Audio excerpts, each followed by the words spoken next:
इस विशाल ब्रह्मांड में ऊपर स्वर्ग और नीचे धरती, मैं ही सर्वोच्च हूँ। अब जलो, हर कोशिका, हर परमाणु पूरी ताकत से जलो।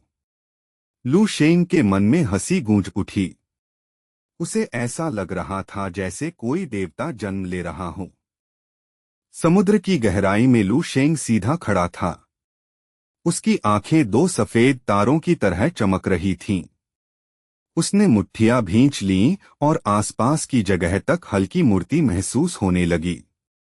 फिर उसने गर्व से कहा, आकाश के ऊपर और धरती के नीचे मैं ही सर्वोच्च हूँ। कुछ पल बाद उसे थोड़ा शर्म महसूस हुआ। अरे, यह तो बहुत बचकाना था, उसने बुदबुदाया। अच्छा हुआ मैं समुद्र के नीचे हूँ। अगर यह बात लोगों के सामने बोल देता तो शायद शर्म से ही मर जाता। लेकिन तभी उसकी प्रवृत्ति अचानक सतर्क हो गई। उसका चेहरा गंभीर हो गया। रुको, कुछ ठीक नहीं है। यह प्रतिक्रिया मेरी गणना से आगे बढ़ रही है।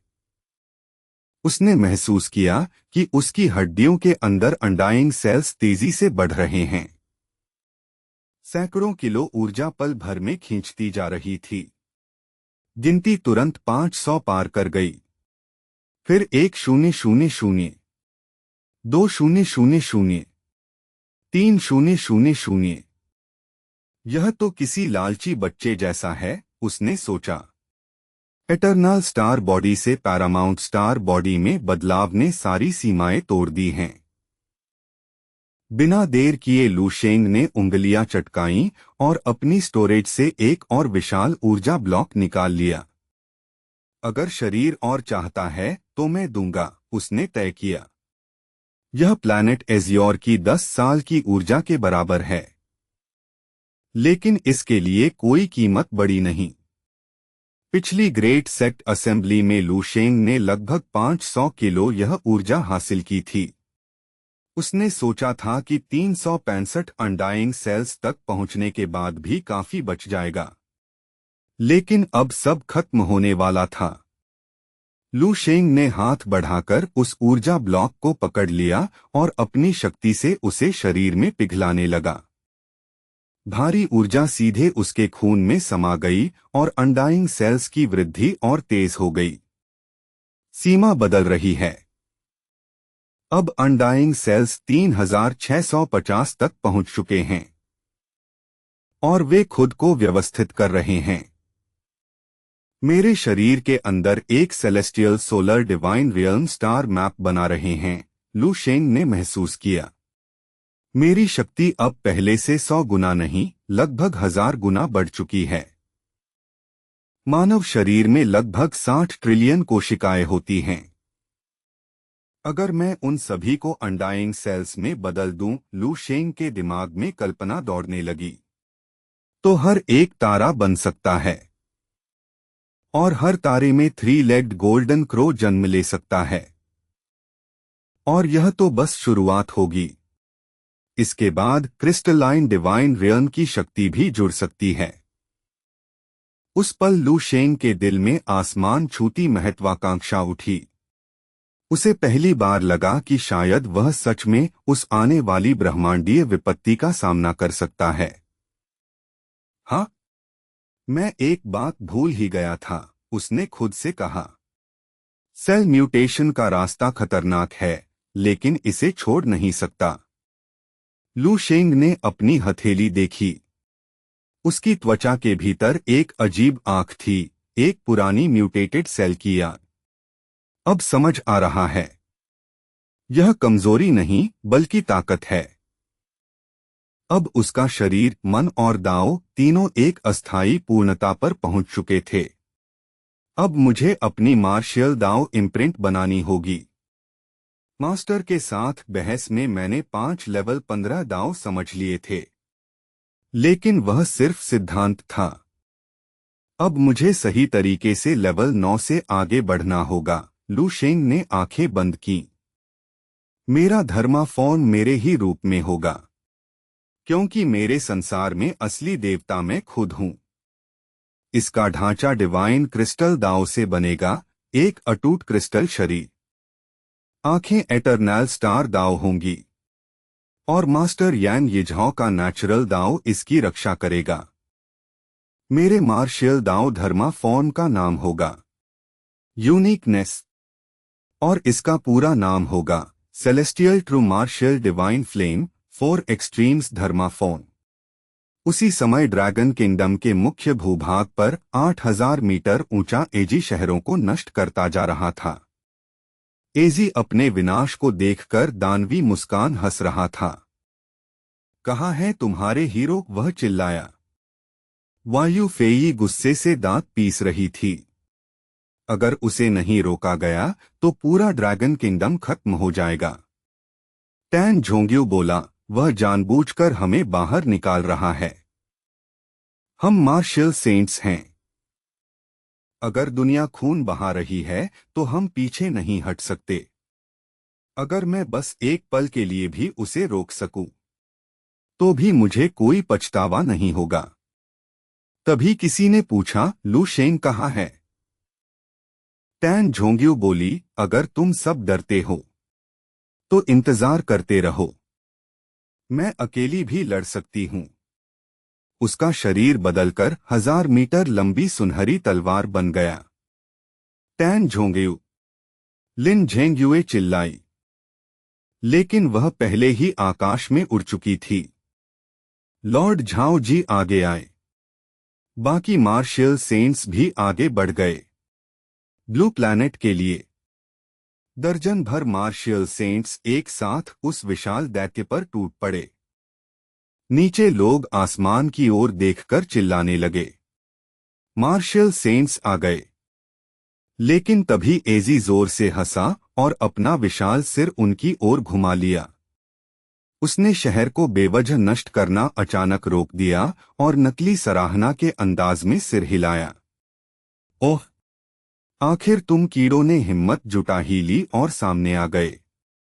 क्या ही भावुक दृश्य है, इतने सारे आत्मबलिदानी हीरो।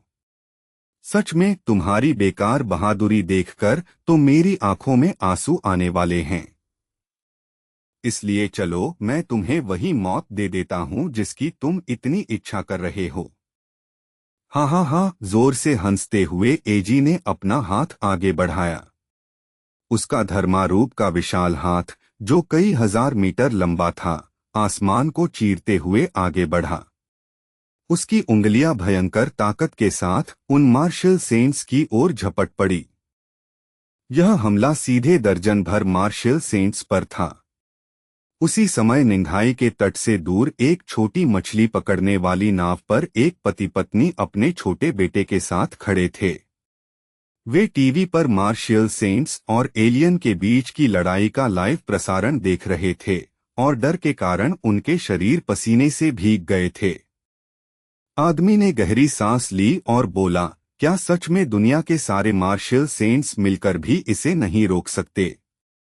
अगर वे हार गए तो हमें बचाने कौन आएगा? स्क्रीन पर बार बार वह दृश्य चल रहा था जिसमें मार्शियल सेंट्स को आसानी से उड़ा दिया गया था।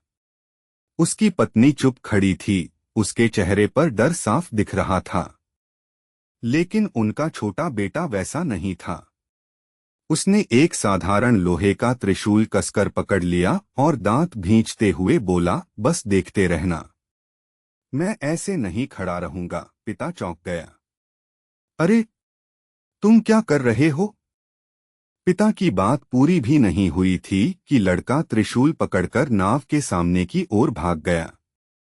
पिता तुरंत उसके पीछे दौड़ा और चिल्लाया, अरे बदमाश, वापस आओ। लेवल 9 मार्शियल सेंट भी उस दानव को खरोंच नहीं सकते, तुम क्या कर लोगे? तुमने तो बस कुछ साल बेसिक मार्शल आर्ट सीखी है। लेकिन तभी लड़का अचानक रुक गया। वह क्षितिज की ओर घूरने लगा, उसकी आंखें फैल गईं। लड़का कांपती आवाज में बोला, पापा, जल्दी मुड़कर देखो, उधर देखो। पिता ने अनजाने में उसी दिशा में देखा और जैसे ही उसकी नजर समुद्र पर गई, वह वहीं जम गया। निंघाई समुद्र के ऊपर एक भयानक विशाल भंवर बन रहा था। इतना बड़ा कि पूरा समुद्र निगल ले। यह दृश्य देखकर आदमी के दिल में डर और श्रद्धा एक साथ उठे। वह तुरंत घुटनों के बल गिर गया और बार बार सिर झुकाकर बोला, समुद्र का ड्रैगन राजा, ओ महान सी ड्रैगन किंग, कृपया शांत हो जाइए। लड़का अभी भी खड़ा था और ध्यान से देख रहा था। पापा, यह ड्रैगन नहीं लगता। मुझे तो ऐसा लग रहा है जैसे वहां कोई इंसान खड़ा है। उसी क्षण समुद्र के बीच से जोरदार गर्जना हुई। भंवर के बीच से कुछ विशाल चीज बाहर निकली और 5 रंगों की चमकदार रोशनी पूरे इलाके को रोशन कर गई। एक विशाल पैर बादलों और समुद्री धुंध के बीच से बाहर आया। पिता बार बार आंखें पोंछकर देखता रहा। उस अराजक दृश्य के बीच लू शेंग प्रकट हुआ। उसकी आंखों में अजीब दिव्य चमक थी। पिता हकलाते हुए बोला, क्या यह सच में कोई देवता है? लू शेंग अब एक प्राचीन देवता जैसा दिख रहा था। उसका सिर वायुमंडल को चीरकर ऊपर उठ चुका था। वह 50,000 मीटर से भी ज्यादा ऊंचा था। वह आखिरकार लेवल 9 में कर चुका था। सेलेस्टियल ट्रू मार्शियल रियल्म का डिवाइन फ्लेम 4 एक्सट्रीम्स धर्मा बॉडी पूरी तरह प्रकट हो चुका था। लेकिन लू शेंग को महसूस हुआ कि यह अभी उसकी सीमा नहीं है। मुझे यहीं रुकना होगा, उसने सोचा। अगर मैं और बढ़ा तो इस ग्रह की सारी ऊर्जा खींच लूंगा। उसने धीरे से कहा, यह छोटा ब्लू प्लैनेट अब मेरे अस्तित्व को संभाल नहीं सकता। अब से मेरा मंच पूरा ब्रह्मांड होगा। उसने सिर उठाकर अंतरिक्ष की ओर देखा। उसे लगा जैसे सूरज उसके माथे के ठीक ऊपर है, मानो वह हाथ बढ़ाकर उसे पकड़ सकता हो। फिर उसने मुस्कुराकर सोचा, क्या अब मैं एक मुक्के से ग्रह तोड़ सकता हूं? लेकिन तुरंत सिर हिलाया। नहीं, अभी नहीं। तभी अचानक उसे हजारों मदद की पुकार सुनाई दी। भगवान, हमें बचाओ, कोई तो हमें बचाए। ब्लू प्लैनेट के लोगों की रोती हुई आवाजें उसके दिमाग में गूंजने लगीं।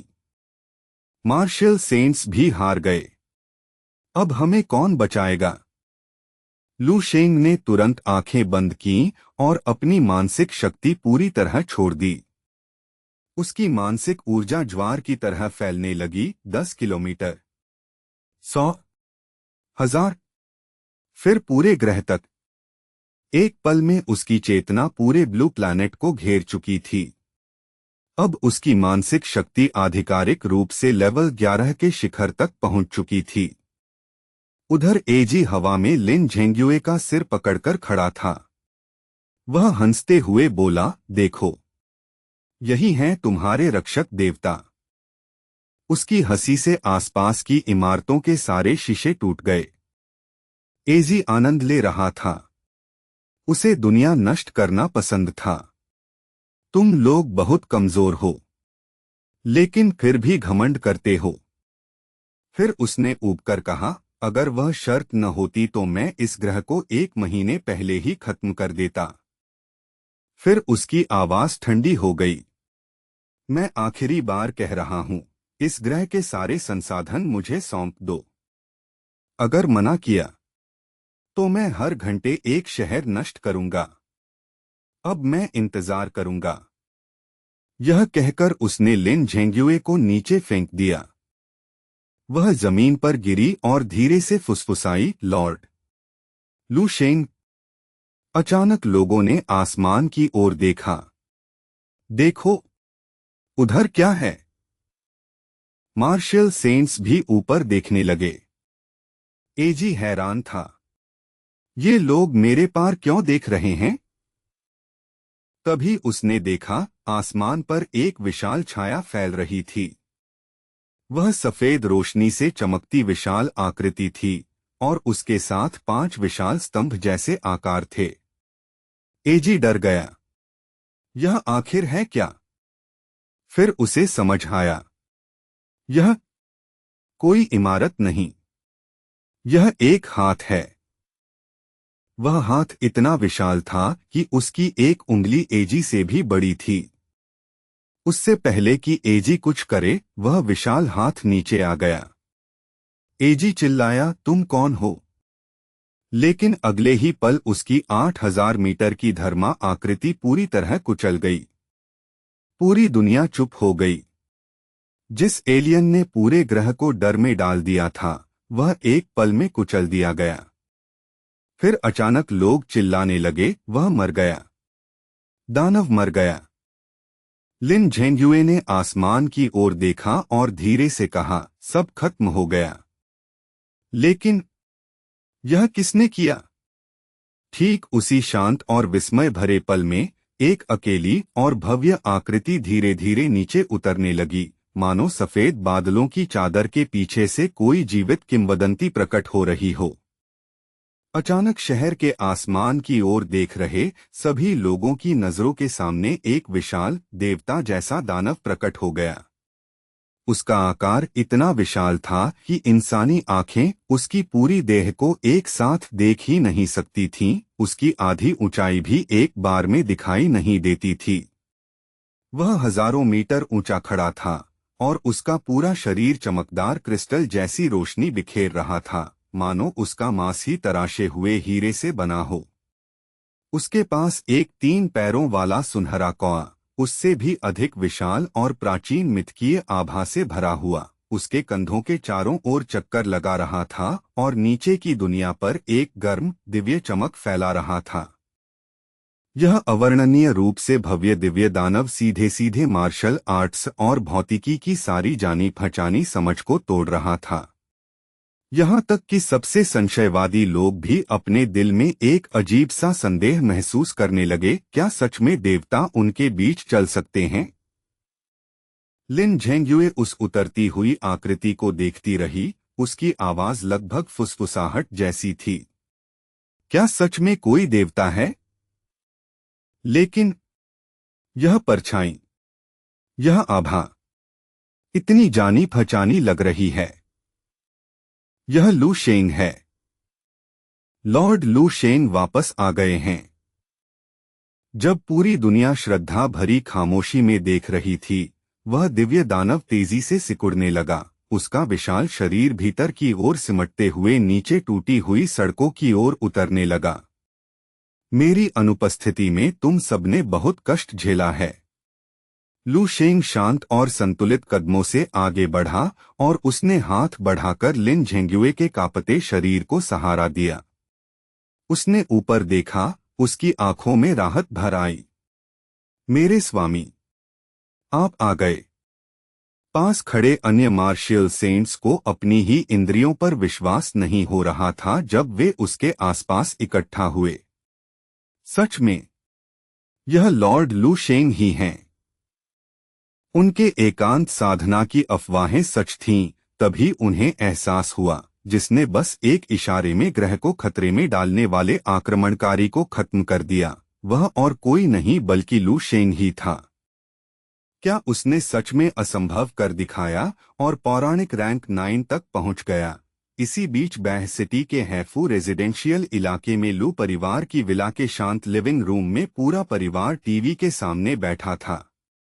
हैरान लू किंग ने कांपती उंगली से स्क्रीन की ओर इशारा किया और लू है तथा झेंग यूफेन की ओर मुड़कर बोला, माँ, पापा, देखो, स्क्रीन पर जो है, क्या वह मेरा भाई नहीं है? वह हमारा बेटा है। लू है और झेंग यूफेन टीवी स्क्रीन को घूरते रह गए। उनकी सांसें रुक सी गईं। स्क्रीन पर दिख रहा वह सुंदर और भव्य चेहरा किसी देवता जैसा लग रहा था, लेकिन वह वही परिचित चेहरा भी था जिसे उन्होंने बचपन से प्यार किया था। एक पल के लिए वे पूरी तरह स्तब्ध रह गए। 20 साल से अधिक समय तक जिस बेटे को उन्होंने पाला, उसे उस दिव्य अस्तित्व से जोड़ पाना मुश्किल था जिसने अभी अभी दुनिया को बचाया था। रिसर्च सेंटर में ही लिंगसु, जो अभी तक तेजी से औषधीय सप्लीमेंट तैयार कर रही थी, अचानक रुक गई। वह प्रसारण को अविश्वास में देखती रह गई। उसकी उंगलियों से शीशियां लगभग फिसल ही गईं जब उसे लू शेंग की शक्ति के इस स्तर का एहसास हुआ। हे भगवान! सच में यह लू शेंग ही है। मार्शल आर्टिस्ट एसोसिएशन के चेयरमैन गंजे बूढ़े एक्साएओ यूही के शरीर में जैसे झटका सा दौड़ गया। वह नौजवान उस ऊंचाई तक पहुंच गया है जिसके बारे में हम सिर्फ सपनों में सोच सकते थे। इसी तरह ईस्टर्न मिलिट्री रीजन के विशाल सैन्य शिविर में गहरे रंग की त्वचा वाला मजबूत युवक यान यिझाओ बड़े टैक्टिकल स्क्रीन को देखता रह गया, पूरी तरह स्तब्ध। लू शेंग, सच में वह हमारे युग का वॉर गॉड है। पूरी दुनिया की खामोशी के बीच लू शेंग भीड़ की ओर बढ़ा और शांत लेकिन गूंजती आवाज में बोलना शुरू किया। मुझे आप सबसे दिल से माफी मांगनी है। लगता है मैं थोड़ा देर से पहुंचा। मैं अभी अभी अपनी साधना के गहरे एकांत से बाहर आया हूं। लिन झेंग्युए और बाकी लोग जल्दी से संभल गए। उनके चेहरों पर लू शेंग के लिए गहरी श्रद्धा थी, हालांकि उनके दिल अभी भी हैरानी की लहरों से हिल रहे थे। वह बाहरी दुनिया का शक्तिशाली दुश्मन, जिसे कई मार्शल सेंट्स मिलकर भी नहीं हरा पाए, उसे लू शेंग ने अपना चेहरा दिखाने से पहले ही कुचल दिया था। यह पूरी तरह तर्क से परे था। एजी तो अपने हत्यारे का नाम तक नहीं जान पाया। क्या इंसान सच में इतना शक्तिशाली बन सकता है, वे सोचने लगे।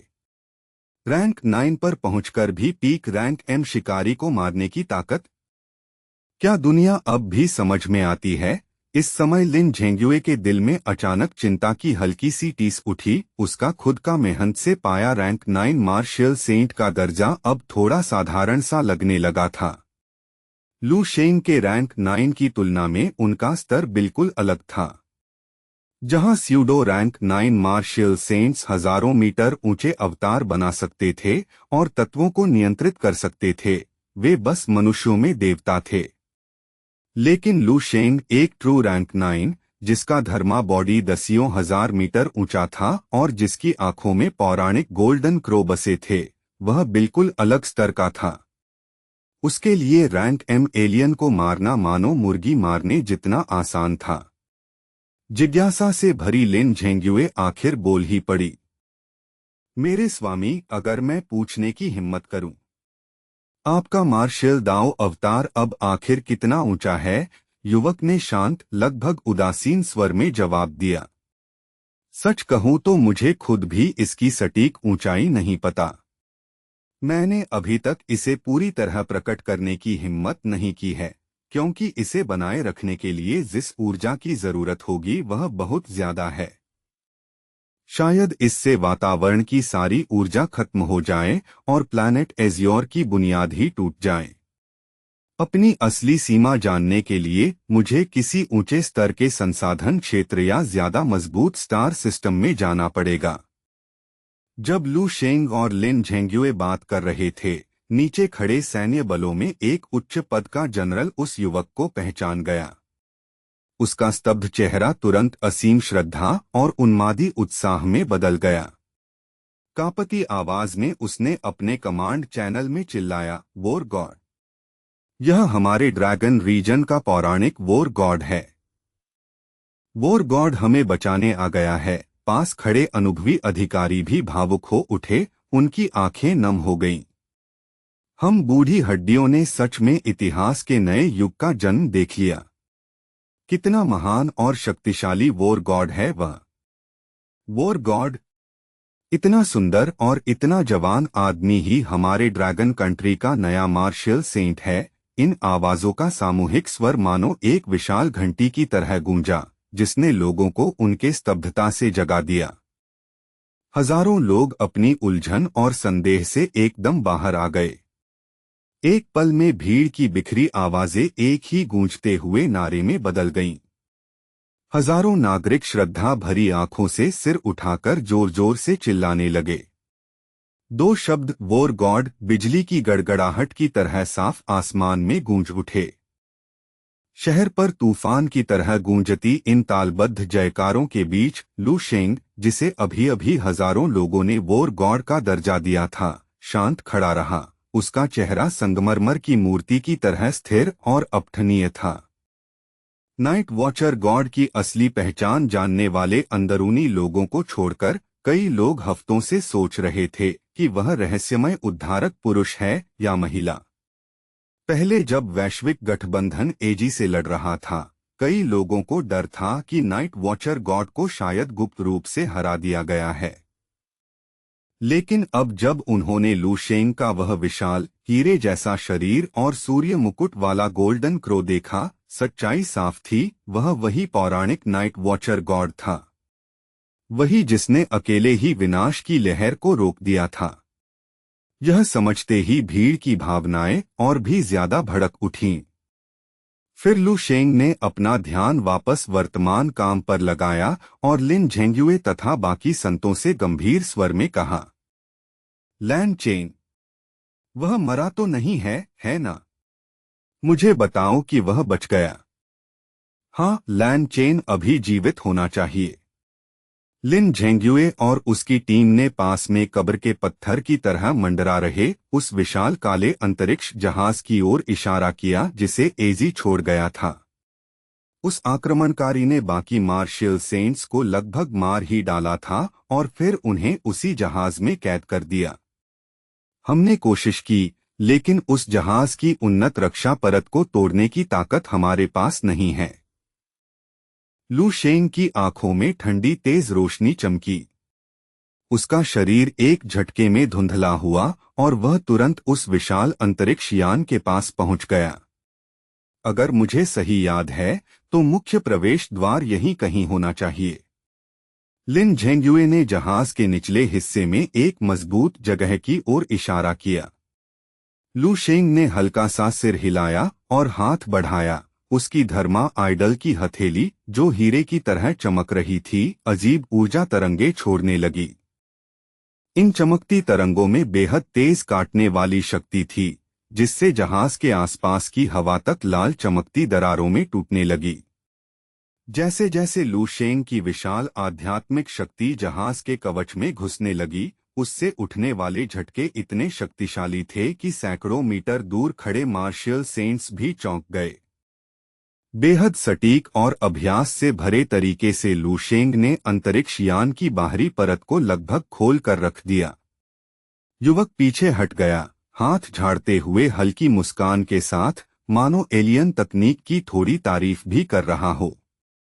मानना पड़ेगा, उम्मीद से थोड़ा ज्यादा सख्त था, जैसे हाथ से जिद्दी अखरोट तोड़ने की कोशिश कर रहा हूं। लू शेंग फिर लिन झेंग्युए और बाकी लोगों की ओर मुड़ा। उसका चेहरा फिर से गंभीर हो गया।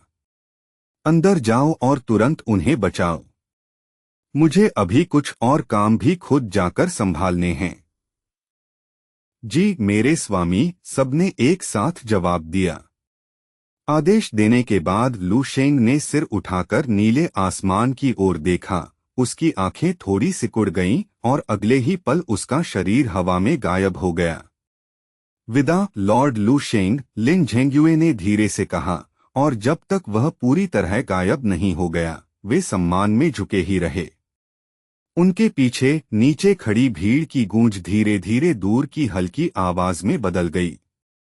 लू शेंग अविश्वसनीय गति से आसमान की ऊंचाइयों की ओर बढ़ गया, परत दर परत वातावरण को तोड़ते हुए ऊपर चढ़ता गया। उसके शरीर के भीतर मौजूद 3650 अमर कोशिकाएं हल्की चेतावनी जैसी धड़कन देने लगीं। इस जैविक अनुभूति का स्रोत पास में नहीं था, वह सीधे ऊपर फैले ठंडे, विशाल तारों भरे आकाश से आ रहा था। ऊपरी आयनमंडल में गूंजते तेज धमाके के साथ लू शेंग आखिरकार वातावरण की सीमा पार कर गया। उसका पूरा शरीर ग्रह की सुरक्षा परत से बाहर निकलकर सिर्फ अपनी इच्छा की शक्ति से खामोश, हवा रहित तारों वाले ब्रह्मांड में पहुंच गया।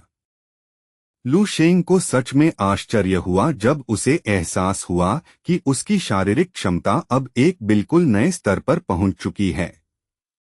तो अब मैं सच में इस माहौल में भी रह सकता हूं। मेरी गणना कहती है कि एजी के पीछे जो असली मास्टरमाइंड है, वह शायद लेवल 10 या ज्यादा से ज्यादा लेवल 11 होगा। उससे ऊपर होना गणितीय रूप से लगभग असंभव है। ग्रह से दूर तैरते हुए लू शेंग मन ही मन अपनी लड़ाई की क्षमता का हिसाब लगाने लगा। संभालने लायक है। रैंक 9 में पहुंचने के बाद मेरी ताकत इतनी तेजी से बढ़ी है कि सच कहूं तो अभी मुझे खुद भी अपनी सीमा पूरी तरह नहीं पता। मेरी मौजूदा हालत के कई पहलू ऐसे हैं जिन्हें मैंने अभी तक ठीक से परखा ही नहीं। मेरा इरादा था कि मैं एकांत में रहकर अपनी रैंक 9 अवस्था को स्थिर करूं, लेकिन प्लैनेट एज़ियोर इतनी मुसीबत में था कि मुझे जल्दी बाहर आना पड़ा। अगर एजी के पीछे वाला सच में लेवल 11 है, तो वह मेरे लिए अच्छा परीक्षण होगा। लू शेंग ने सहज रूप से गहरी सांस लेने की कोशिश की, लेकिन उसके फेफड़ों में ऑक्सीजन का एक भी अणु नहीं गया। तभी उसे सच में ब्रह्मांड की मूल सच्चाई याद आई, शून्य में हवा नहीं होती। लगता है अब सांस लेना मेरे लिए जैविक जरूरत नहीं रहा। इस स्तर पर सांस लेना बस शरीर की पुरानी आदत भर है। और आदतें छोड़ी भी जा सकती हैं, जैसे कोई धूम्रपान या शराब छोड़ देता है। जहां एक सामान्य इंसान हवा के बिना कुछ ही पलों में मर जाएगा, वहीं लू शेंग अब आसानी से सांस लेने की जरूरत को किनारे रख सकता था। उसकी सर्वोच्च देह बनाने वाली 3650 अमर कोशिकाओं ने उसके शरीर के भीतर एक स्वनिर्भर सोलर डिवाइन डोमेन बना लिया था। हर मायने में वह साधारण मानव की श्रेणी से पूरी तरह अलग हो चुका था और उस ट्रांसेंडेंट लाइफ के क्षेत्र में कदम रख चुका था जिसके बारे में लैंड चेन ने कभी इतनी श्रद्धा से बताया था। यहाँ इस शून्य के बीच मैं आखिरकार ब्रह्मांड की कच्ची ऊर्जा को सीधे सोख सकता हूँ और बिना दुनिया को नुकसान पहुँचाए अपने धर्मा आइडल की पूरी शक्ति प्रकट कर सकता हूँ। लू शेंग शांत सितारों के बीच स्थिर खड़ा रहा और बस एक विचार के साथ उसने ब्रह्मांड को पुकारा। तुरंत ही आकाश और पृथ्वी की सामान्य धारा और तारों भरे आकाश की अनंत प्राचीन ऊर्जा उसकी ओर बहने लगी और उसके शरीर में उस मात्रा से कई गुना ज्यादा केंद्रित होकर प्रवेश करने लगी जितनी उसे अपने ग्रह की सतह पर कभी मिल सकती थी। प्लैनेट एज़ियोर, मेरे अंतिम उत्थान का साक्षी बनो। लू शेंग की आवाज अंतरिक्ष के शून्य में गूंज उठी, तत्वों पर उसकी नई सत्ता की घोषणा करती हुई। एक प्रचंड गर्जना के साथ उसने अपने all heavens true martial god flame for extremes Dharma idol की पूरी भयानक महिमा बिना किसी रोक के मुक्त कर दी।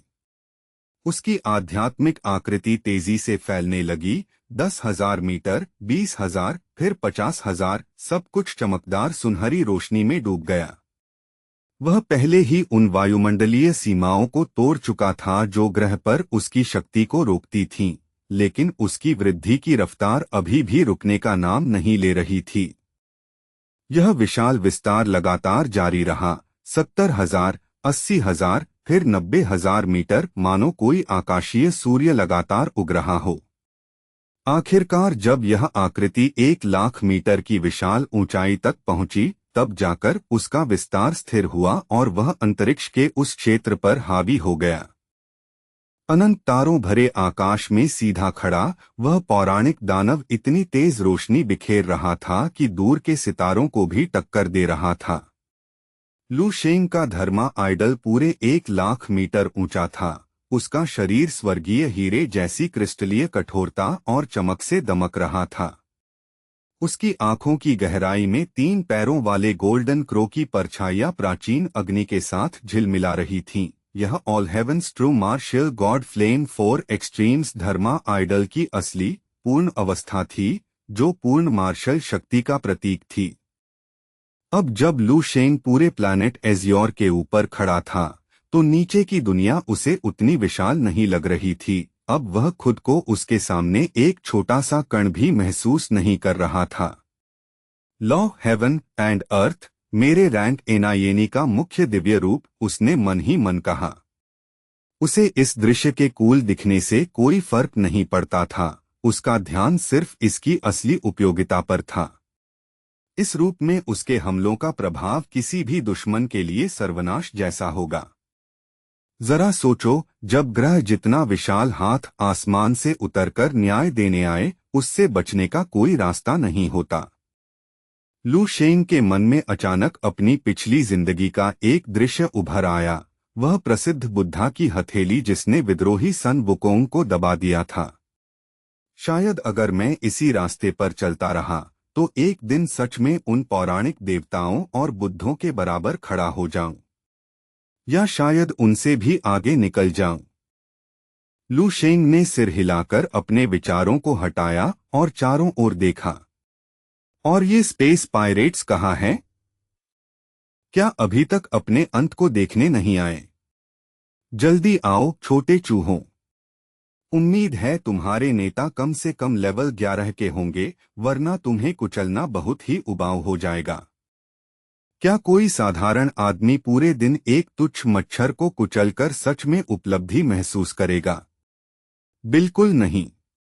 वह जीत बस खाली सी लगेगी। उसने धीमी सोच में डूबी गुनगुनाहट निकाली जो शून्य में कंपन करने लगी।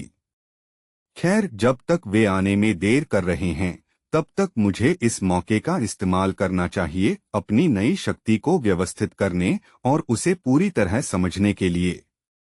मेरी आत्मा के भीतर बहुत कुछ समेटना बाकी है।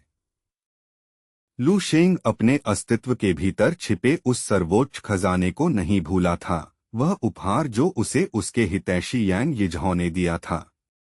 वह था मटेरियल यूनिवर्स का सीड, अनंत संभावनाओं का एक बीज जिसे अभी पूरी तरह समझना और विकसित करना बाकी था। इसी समय इस अंतरिक्ष क्षेत्र के दूसरी ओर एक और सभ्यता मौजूद थी, एक गहरे लाल ग्रह पर जहां तापमान हमेशा 50 डिग्री सेल्सियस के आसपास रहता था। यहाँ की गुरुत्वाकर्षण शक्ति प्लैनेट एजियोर से 3 गुना थी और जली हुई धरती पर कोई वनस्पति नहीं थी, सिर्फ लाल रेत के विशाल टीलों का समुद्र। पूरे इलाके में विशाल गहरे लाल पिरामिड खड़े थे, जिनमें उन्नत तकनीक की ठंडी चमक धड़क रही थी। अनगिनत काली त्वचा वाले स्थानीय लोग जमीन पर झुके हुए कांप रहे थे, आसमान की ओर देखने की भी हिम्मत नहीं कर रहे थे।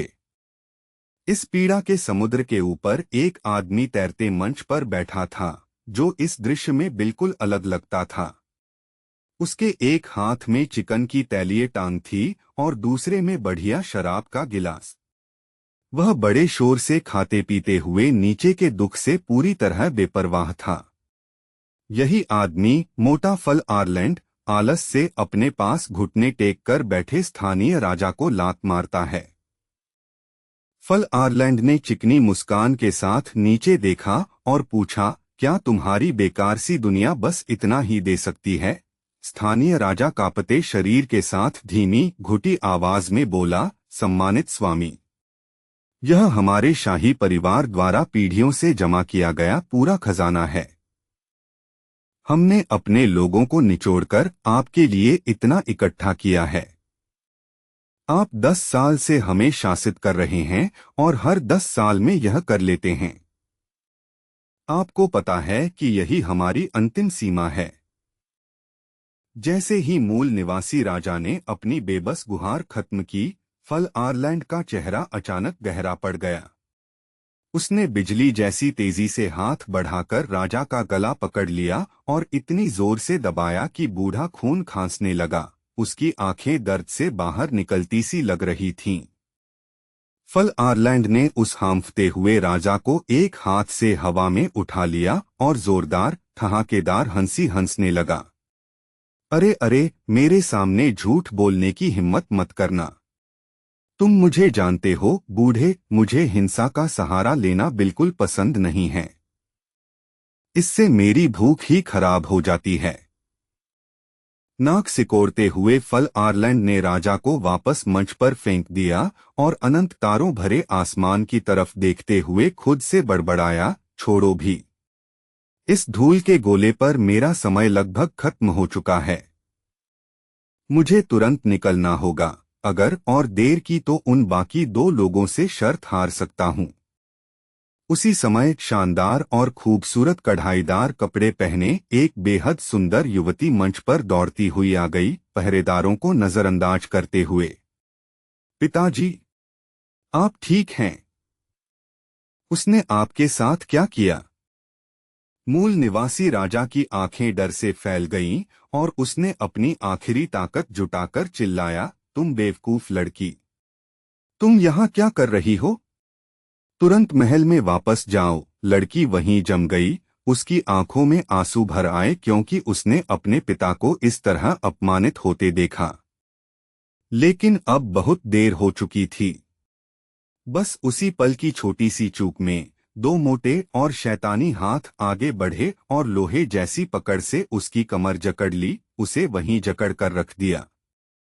फल आर्लैंड की आंखों में शिकारी जैसी चमक आ गई और लड़की को देखते हुए उसके मुंह से लार टपकने लगी। अरे वाह बूढ़े! लगता है तुम सबसे बढ़िया माल अपने लिए छुपाकर रखे हुए थे। लड़की तो काफी खूबसूरत है ना? इसे ऊंची कीमत वाली सुंदर कैदी के रूप में अच्छी कीमत मिलेगी। अलविदा कह दो इस कचरा ग्रह को। छोटी राजकुमारी उसकी कलाई के हल्के से इशारे के साथ कक्षा में घूम रहे अंतरिक्ष यान से एक ट्रैक्टर बीम नीचे उतरी, जिसने फल आर्लैंड और लड़की दोनों को हवा में खींच लिया। लड़की डर से चीख पड़ी, नहीं पिताजी, मुझे बचाइए! और नीचे मूल निवासी राजा बेबस होकर चिल्लाया, मेरी बेटी वापस दे दो। बाकी सब ले जाओ, लेकिन उसे वापस कर दो। अंतरिक्ष यान के इंजन जोरदार गर्जना के साथ जल उठे और वह तेजी से शून्य की ओर उड़ गया। जहाज के अंदर लड़की गुरुत्व क्षेत्र में तैर रही थी। उसकी रोने की आवाज ठंडी धातु की गलियारों में लगातार गूंज रही थी। वाका! एक छोटी चिड़िया के लिए ये शोर कुछ ज्यादा ही है। फल आर्लैंड बड़बड़ाया, दांत कुरेदते हुए। जब फल आर्लैंड जहाज के माल का आखिरी हिसाब किताब कर रहा था, तभी उसकी कलाई पर लगा कम्युनिकेटर अचानक तेज रोशनी से चमकने लगा।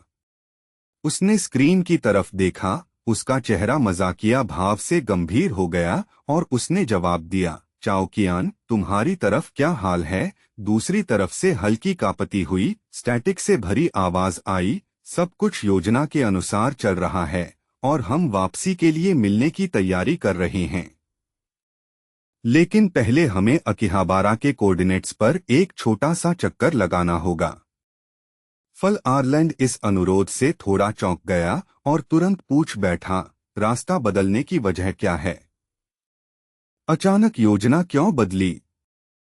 कम्युनिकेटर में चाओ कियान की आवाज अचानक बर्फ जैसी ठंडी हो गई जब उसने खबर दी, एजी का लाइफ सिग्नल नेटवर्क से पूरी तरह गायब हो गया है।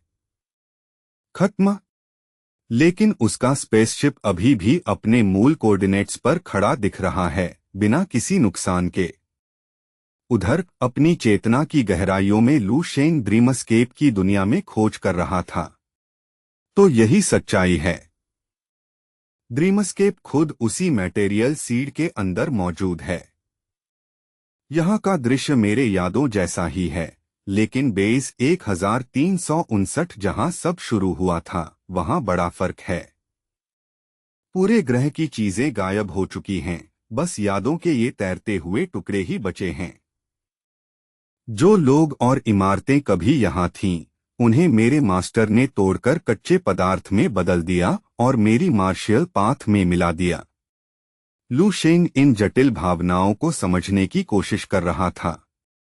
यही जगह उसकी ताकत की भट्ठी थी। उसकी यात्रा की शुरुआत और इसका अचानक गायब हो जाना उसे अंदर से थोड़ा उदास कर रहा था।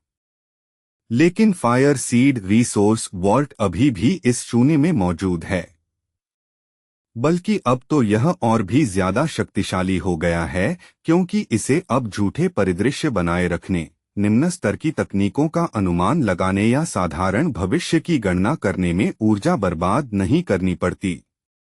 यही है ड्रीमस्केप में रिसोर्स वॉल्ट की असली, बिना रोकटोक वाली शक्ति। भविष्य की भविष्यवाणी। यही तो ब्रह्मांड की मूल शक्ति का असली काम है। अब मुझे समझ आया कि पहले मैं क्यों गलत था, क्योंकि मेरे पास जो ओरिजिन पावर का छोटा सा हिस्सा था, वह बहुत ही मामूली था। मेरी खोज भी सही थी, इसलिए जानकारी अधूरी और बिखरी हुई मिलती थी। लेकिन अब इस पूरे ग्रह की ओरिजिन पावर मेरे पास है। भले ही यह ब्रह्मांड की कुल ओरिजिन पावर का इतना छोटा हिस्सा है कि उसे दिखाने के लिए अनगिनत शून्यों के बाद एक एक लगेगा, लेकिन शुरुआत तो है। मैं इस शक्ति का कितना उपयोग कर सकता हूँ, यही असली अधिकार है जिसे पाने की मैं कोशिश कर रहा था। ओरिजिन पावर को नजरअंदाज करना नामुमकिन है। संसाधन खोज और भविष्य की भविष्यवाणी उपयोगी हैं, लेकिन मेरे लिए सबसे अहम है कल्टीवेशन टेक्निक्स को निकालना। अगर मुझे मास्टर के वॉइड चेस बोर्ड पर सिमुलेट किए गए 3 दावों को हकीकत में बदलना है, तो मुझे इसी शक्ति पर निर्भर रहना होगा। आखिर दाव चेस तो सिर्फ एक सिमुलेशन गेम है, कई बारीकियां उसमें सरल कर दी जाती हैं। अगर मैं ओरिजिन पावर के बिना वैंग ही और डुआन याइफेंग के बराबर टियर 15 मार्शियल पाथ बनाना चाहूं, तो यह खुद को खतरे में डालने जैसा होगा। और टियर 16, 17, 18 तक पहुंचकर इस ब्रह्मांड को बचाने के लिए तो ओरिजिन पावर ही मेरी एकमात्र उम्मीद है। अब लू शेंग को अपना रास्ता साफ दिखाई दे रहा था। वह ड्रीमस्केप का बोझ उठाकर आगे की लंबी राह पर चलता रहेगा। पहले मैं एक ग्रांड मास्टर था जो एक गली या एक बेस को बचाकर अगले पर चला जाता था। लेकिन अब मेरी जिम्मेदारी बढ़कर पहले एक ग्रह, फिर एक पूरा स्टारफील्ड और आखिर में पूरे ब्रह्मांड को बचाने की हो गई है। यह बुरा नहीं है, इसका मतलब बस इतना है कि मेरी ऑल एनकंपासिंग मार्शियल पाथ को पूर्णता तक पहुंचने के लिए भारी संचय की जरूरत है। पूरे ग्रह की मार्शल सभ्यता को अपने अंदर समाहित करने के बाद लू शेंग की ऑल एनकंपासिंग मार्शियल पाथ अभूतपूर्व स्तर तक फैल और सघन हो गई। अब उसके पास जितनी मार्शल तकनीकें थीं, वह पहले से 1000 गुना ज्यादा थीं। यह पूरे ग्रह के 10,000 साल के विकास का नतीजा था, जहां अनगिनत अजीब और अनोखी प्रतिभाएं पैदा हुई थीं। कई विधाएं तो ऐसी थीं जिनके बारे में लू शेंग ने कभी सुना तक नहीं था, उसकी कल्पना से भी परे। और यह तो सिर्फ एक ग्रह था। अगर इसे पूरे ब्रह्मांड तक फैलाया जाए, तो उस शक्ति की कल्पना ही दिमाग हिला देने वाली थी। लू शेंग ने गहरी सांस ली और खुद को शांत करते हुए ठंडे दिमाग से सोचना शुरू किया।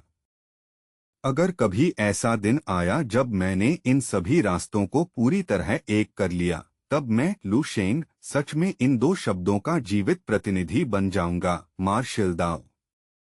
लू शेंग ने दूर देखा, जहां कई ग्रह अपनी अनंत और खामोश परिक्रमा में घूम रहे थे।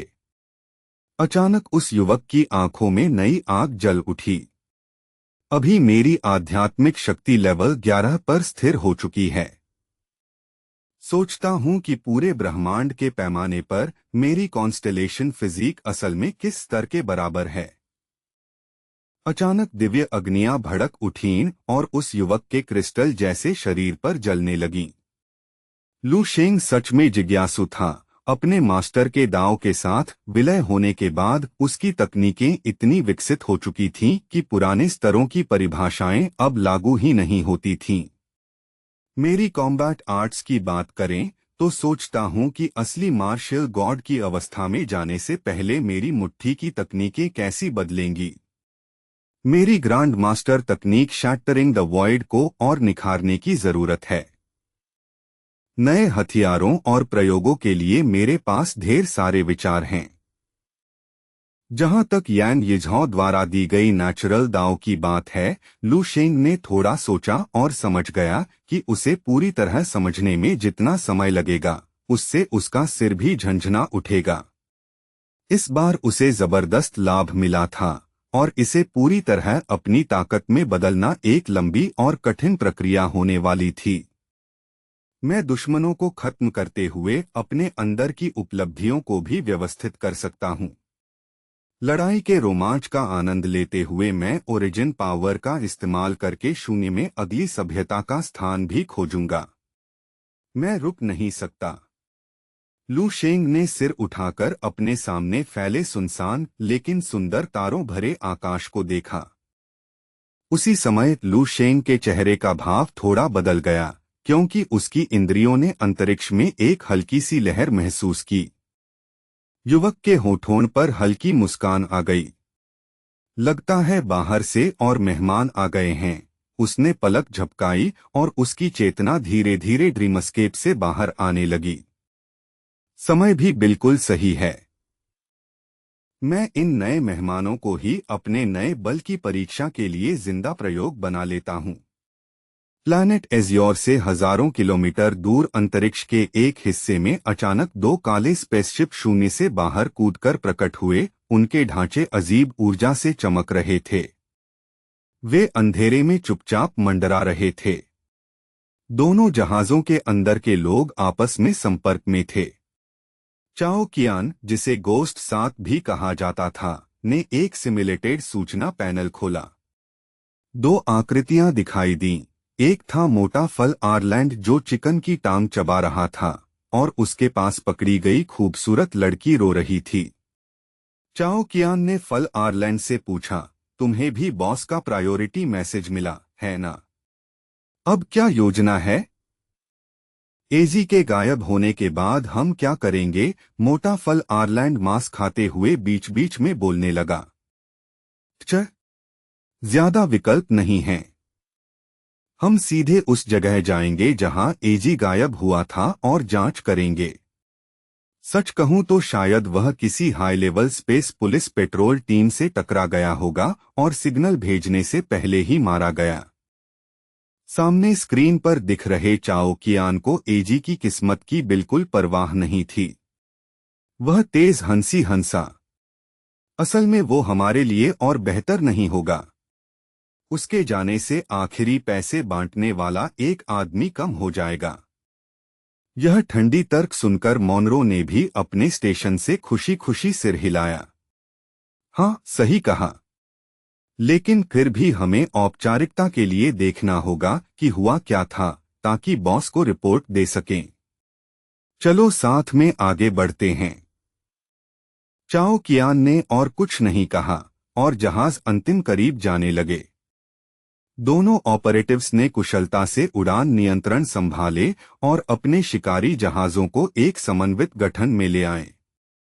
लक्ष्य के कोऑर्डिनेट्स पहले से ही नेविगेशन सिस्टम में लॉक थे और दोनों स्पेसशिप ने अपने हाई आउटपुट थ्रस्टर्स जला दिए, जिससे जलते प्लाज्मा की चमकदार धूमकेतु जैसी लकीरें शून्य के काले मखमली अंधेरे को चीरती चली गईं। उन्होंने हजारों किलोमीटर की दूरी पल भर में पार कर ली।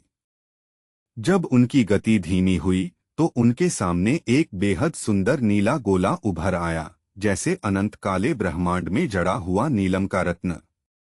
वही था प्लैनेट एज़्योर, जो शांत दिख रहा था और अपनी कक्षा में मंडरा रहे गिद्धों से अनजान था।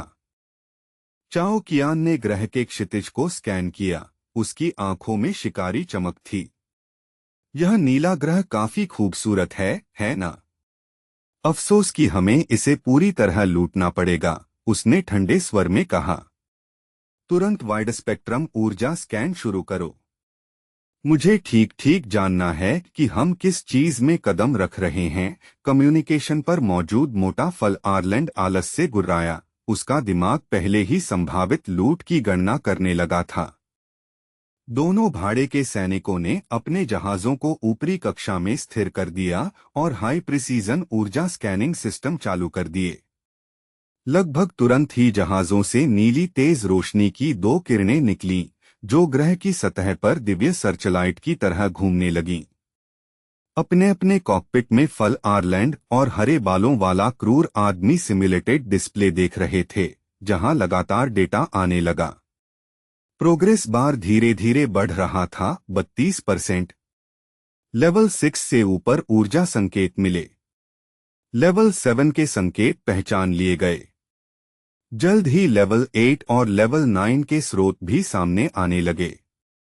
शुरुआती नतीजे किसी निम्न स्तर की सभ्यता जैसे ही लग रहे थे, लेकिन जैसे ही प्रोग्रेस बार हरे रंग में चमका और 100% पूरा हुआ, अंतिम विश्लेषण सामने आया। सबसे ऊंचा स्तर लेवल 9 था और कुल मिलाकर ग्रह की ओरिजिन पावर के 24 अलग अलग स्रोत थे।